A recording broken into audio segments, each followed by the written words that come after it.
பழமையான முறையில் ஒன்று நீர் மின்சாரம் ஆகும். அங்கு பாயும் நீரின் ஆற்றலை டர்பன் மூலம் கைப்பற்றப்பட்டு மின்சாரம் தயாரிக்கப்படுகிறது.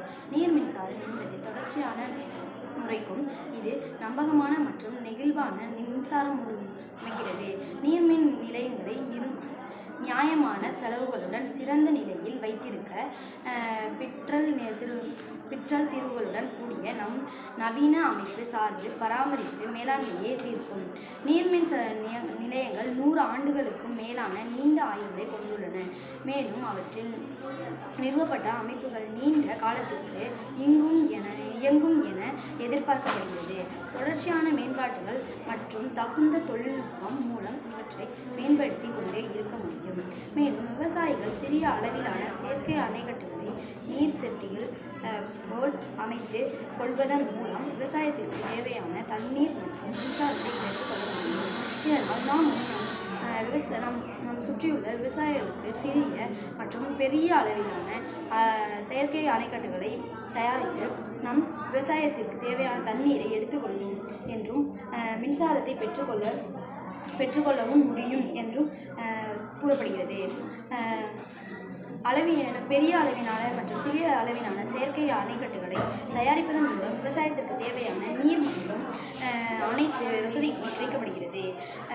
100 ஆண்டுகள் 1000 ஆண்டுகள் நீண்ட ஆயுள்களை கொண்டுள்ளது. மேலும் ஆற்றல் நிறுவப்பட்ட அமைப்புகள் நீண்ட காலத்திற்கும் இருக்கும் என எதிர்பார்க்கப்பட்டு தொடர்ச்சியான மேம்பாடுகள் மற்றும் தகுந்த தொழில்நுட்பம் மூலம் இவற்றை மேம்படுத்தி இருக்க வேண்டும்.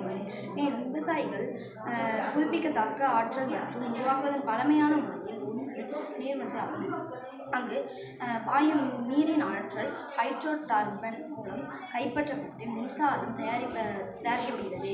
நீர் மின்சாரம் தொடர்ச்சியான முறையாகும்.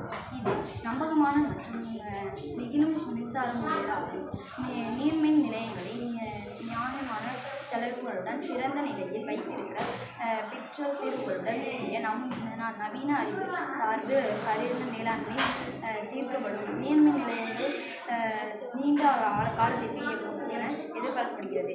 தொடர்ச்சியான மேம்பாடுகள் மற்றும் தகுந்த தொழில்நுட்பம் மூலம் இவற்றை மேம்படுத்தி கொண்டே இருக்க வேண்டும். மேலும் விவசாயிகள் சிறிய அளவிலான செயற்கை அணைக்கட்டுகளை நீர்த்தொட்டிகள் போல் அமைத்து கொள்வதன் மூலம் விவசாயத்திற்கு தேவையான தண்ணீர் மற்றும் மின்சாரத்தை பெற்றுக்கொள்ள முடிகிறது. நாம் இன்னும் ஆயிரக்கணக்கான மின்தொட்டிகளையும் செயற்கை அணைக்கட்டுகளையும் கட்டி விவசாயத்திற்கு தேவையான தண்ணீரை பெற்றுக்கொள்ள வேண்டும். மின்சாரத்தையும் மின்சாரங்களையும் தண்ணீரையும் பெற்றுக்கொள்ள முடியும். இந்த குறிப்பிட்ட